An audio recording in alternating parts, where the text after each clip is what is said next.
If you want to set a photo as a wallpaper on a Samsung Galaxy S26 Ultra, you can either go to Settings, then over here choose Wallpaper and Style, and then go to Change Wallpapers in order to find the gallery option, so you can search for recent photos, or you can tap on this arrow over here in order to open full gallery, and then you can choose whichever image you want to use as a wallpaper. So let's say I'm going to choose this one. I'm going to tap on Done.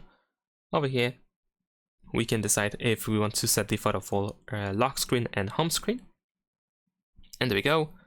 Now we should be able to make some adjustments, of course, and once you are done, just tap on Done in the upper right corner.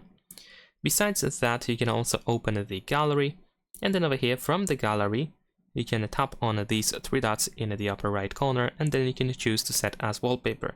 You can decide if you want to set it for the lock screen, home screen, or both, and the rest is pretty much the same. And that is pretty much it. Leave a like and subscribe.